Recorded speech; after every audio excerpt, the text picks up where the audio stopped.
Tingnan yung mga kasuso. Sobrang puti sa labas. Ayun nga yung gamit ng asawa ko. Sabi ko, gawain tamad dyan ha. Tinatamad ako kumain, walang meat. Yan. Ngayon sila rito. Sabi ko, ay, maganda buhay nyo ah. Pantot! Ang cute naman ng batang yan. Ang cute naman ng bata. Gustong lumabas na ito kasi gusto niya maglaro sa snow.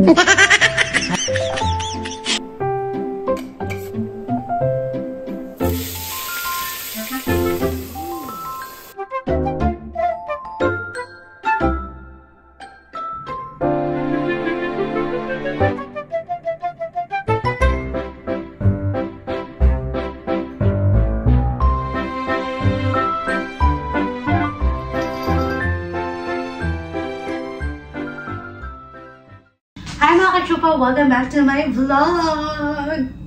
So for today's video, inubos ko lang yung aming mga gulay sa ref. Sabi na nga ba, saktong-sakto, Sabado ngayon.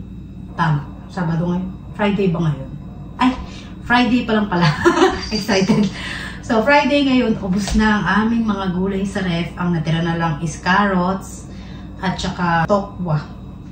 So ito, inubos ko na yung aming... May mga carrots pa akong binalatan dito. May celery. Inubos ko na rin yung celery at saka yung yellow bell pepper. Yung kamatis, onion, and garlic. Tapos, meron ako ditong squash. Ano ba Tagalog na ito? Kalabasa pala.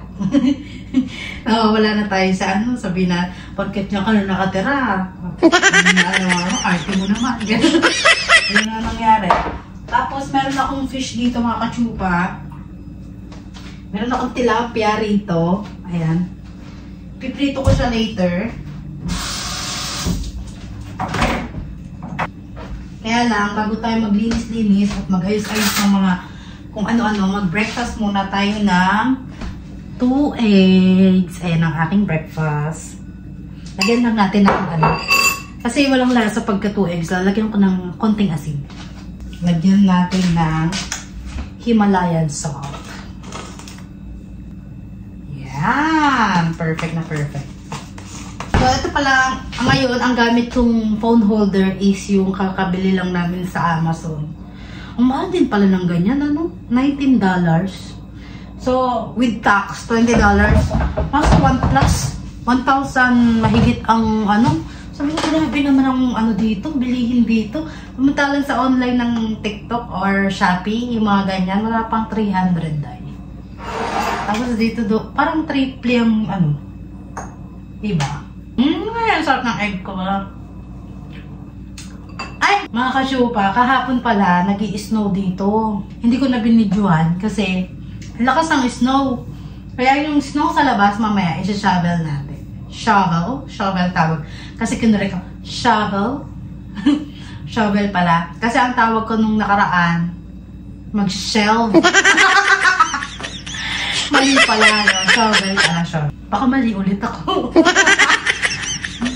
Pero yung ano naman, yung snow, eh, ano, hanggang dito pa lang naman. Hanggang paa pa lang naman. Pero mamaya, isi-shovel ko na kasi para pag-uwi ng asawa ko mamaya, yung dadaanan niyang sasakyan, hindi na maanuhan ng snow.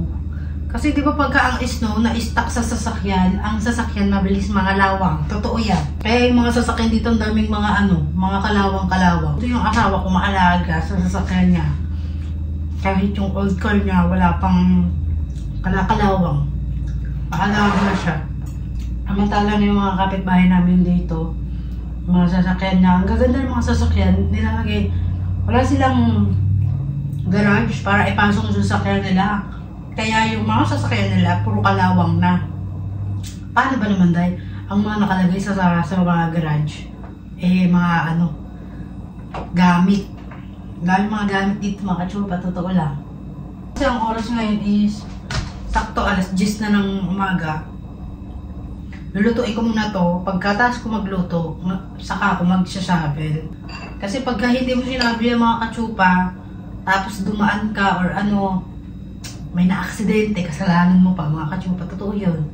Dito ang patakaran nila pag hindi ka naglinis ng daan, may na-disgrasya sa harapan ng bahay mo, ikaw ang may kasalanan nun, hindi yung na-disgrasya. Oo, ayun yung sabi sa akin na naalala ko. Kaya sabi ko, ay, angas pala din. Paano kung may nagbibiro-biro lang dyan na na aksidente dyan sa harapan ng mo, para ikaw ang magbayad, mga ganyan-ganyan. Ay, hindi daw ganun dito. Sabi ko, paano nga kung gano'n na nangyari, di ba? May mga, sa Philippines nga, may pumapasok pa sa ilalim ng sasakyan, kunwari nasagasaan, di ba? Ewan ko bakit gano'n, no? Dito, hindi daw gano'n uso yun. Kaya sabi ko, maganda pala talaga dito, Pag dalawang itlog lang sa umaga, mabigat na rin siyang ko parang actually, parang busog na ako. Parang, after neto, makakakain ako ng lunch, mga 2, 3, mga ganun. Kasi, alas 10 na, mga kachupa. So, parang may energy pa akong gumalaw-galaw, maglinis ng bahay, di ba? Pansin mo mga kachupa, pag ako nag-igisa nag-aano ng gulay, dinadamihan ko talaga yung isang sibuyas at bawang. Kasi, alam ko sa pagka nag-igisa ka, maraming bawang sibuyas, masustansya na. Sabayan mo pa ng mga ganyan-ganyan, mga gulay-gulay mo. Masustansya na yung mga kachupa. Noon, nung bago ko dumating dito, hindi bumibili ng ganyan ang asawa ko. Ang binibili niya yung nakaganto na mga kachupa, papakita ko sa inyo. Mga kaganto na, mga easy, lalagay-lagay na lang. Diba? Parang iba to sa talagang original na diba? Kasi ito parang konti lang yung niya, yung sustansya niya. Kasi na-dry na siya eh. Din-dry na, ewan ko.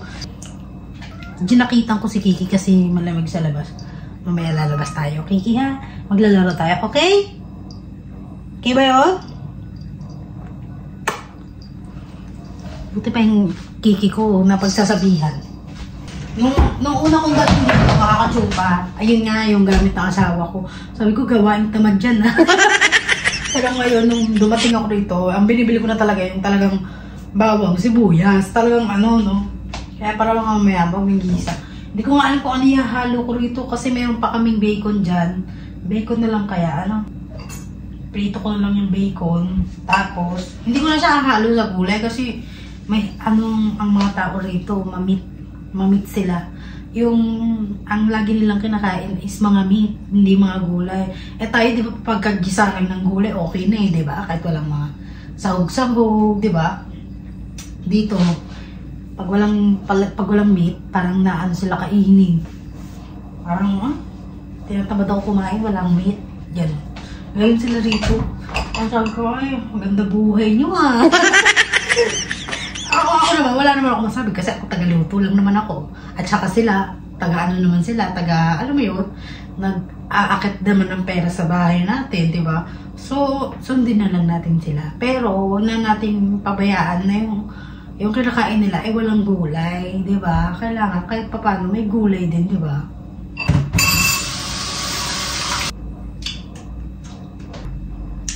Pakukuluan ko to sa tubig kasi nakita ko sa na kinakain pala ng pusa itong ihahalo ko to sa cat food niya later.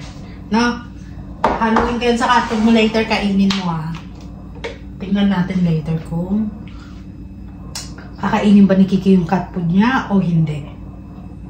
Kiki? Love-love na naman yan!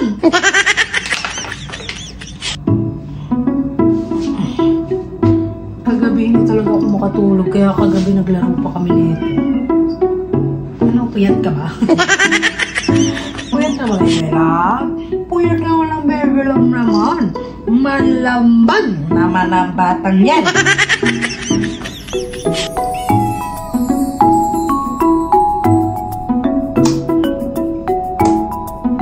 Bantot! Bantot!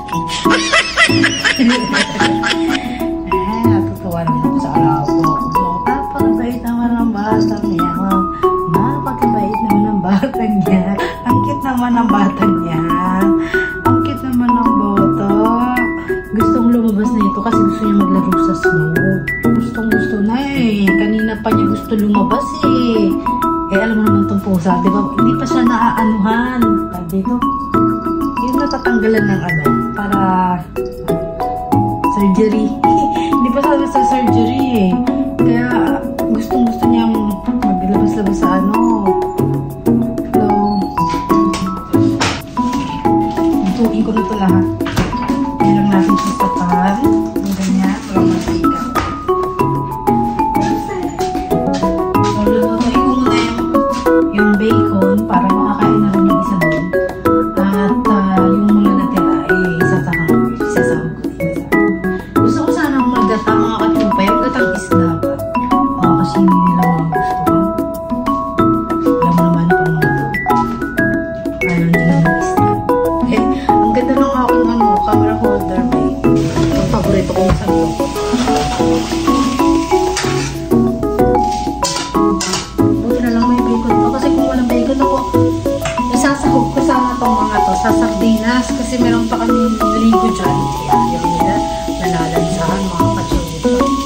Alam mo naman tayo dito, katulong tayo. Sundin natin mga boss.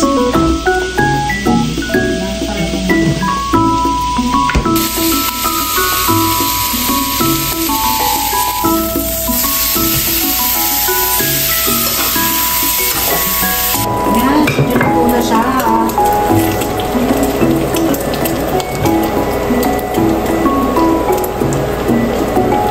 Gawin mantika.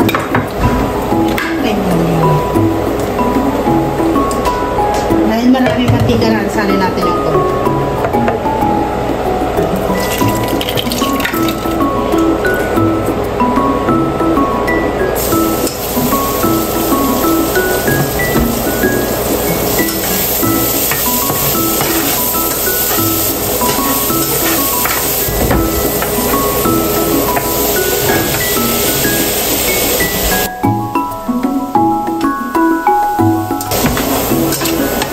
Dahil wala na tayong sahog dito, ang ilalagay ko muna dito.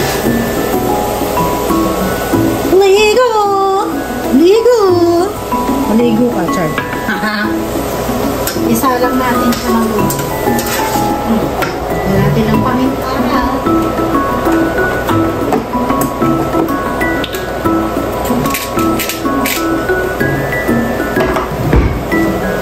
Lagyan na natin yung kalabasa. Konti lang. Para magtira tayo para kay Kiki. Para in case na ano, later. Kukuluan ko lang ito sa tubig. Tapos wash ko at asalo ko sa cat food niya. Lagyan natin ng tubig. Itong tubig na to kanina, nagpakulo ako ng ano, mainit na tubig. Lagyan natin ng konting tubig para lumambot naman yung ating kalabasa. Ito, ano lang to ah. Parang playtime na lang.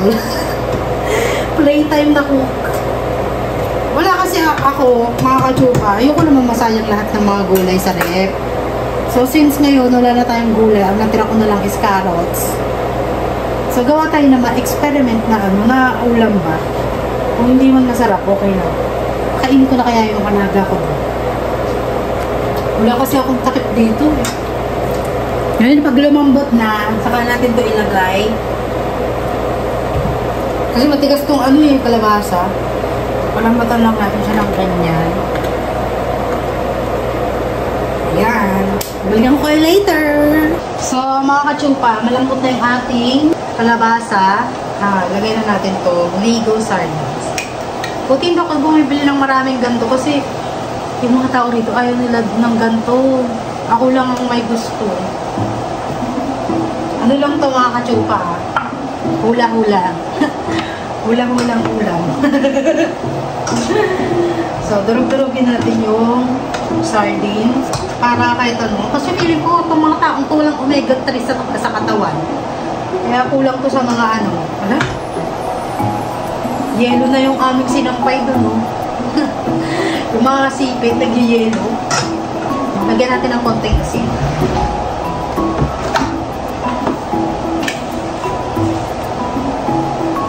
Konting lang. Tapos, lagyan ulit. Ito, hindi ko alam kung ang tawag. Lagyan na natin itong carrots kasi medyo matigas ang carrots. Later na natin ito ilagay.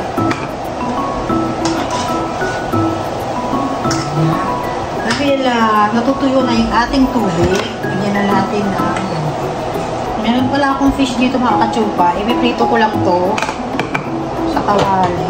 Lalagyan ko muna to ng asin, no?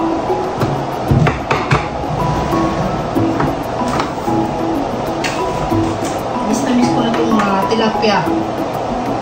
Dahil first time ko na naman itong magluto ng tilapia. Hindi lang nagkakatilapia nito. Bigyan din natin siya ng ginger para maalis yung lansa. Pati ito.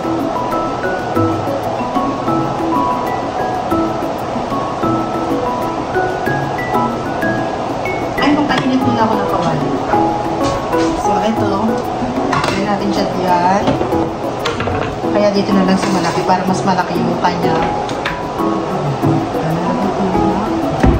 Mantika itong kawali para uminit na siya.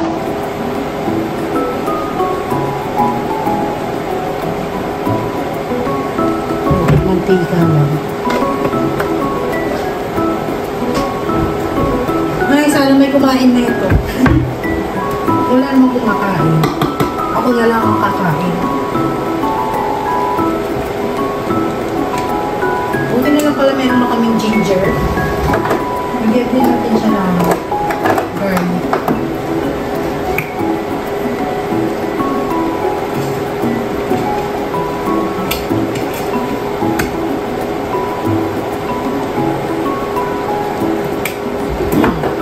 Tapos, himahimasin siya ng ganyan. Painitin lang natin to and then, bigyan na natin to.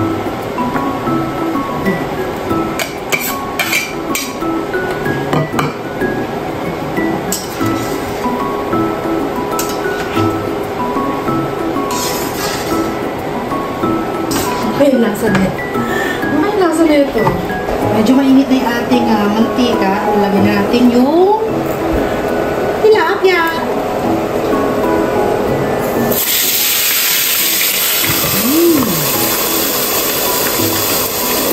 Ilagyan natin siya ng medyo. Yan. Diba? Hindi natalsik.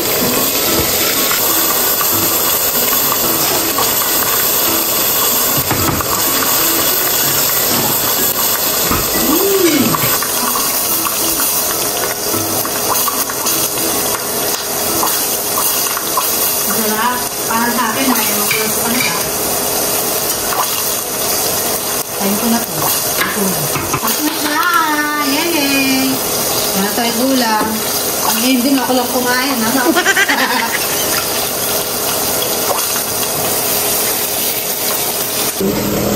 Ang sarap!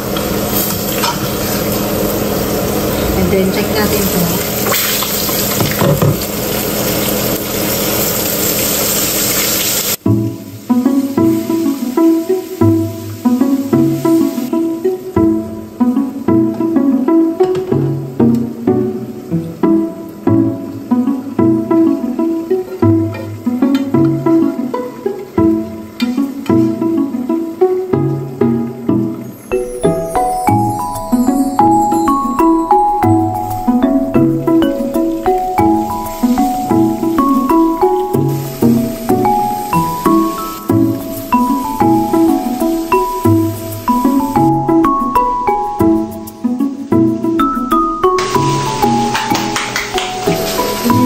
Sobrang puti sa naman. Hindi ko na mabubuksan to. Ay, mabuksan ko na. Oh, lamig. Lamig mga kanyo. Mabubuksan ko. Kasi, may slide loob ng bahay. Buksan muna natin ng kahit higit lang. Ituin natin sa sagot ko. Kasi yung ganyan na, di ba masyadong luto.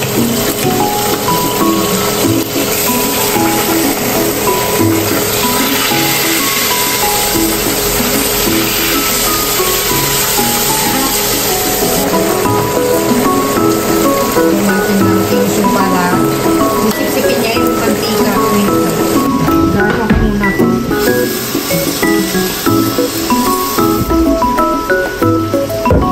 Para bago ko lumabas. Mag-vacuum muna ako later pala. Tapos na ito, magluto. Mag-vacuum muna ako. And then, saka ako lalabas. Kasi ayoko naman yung lalabas ako. Tapos, hindi pa tapos maglinis sa loob ng bahay, di ba? Loob muna ng bahay bago labas.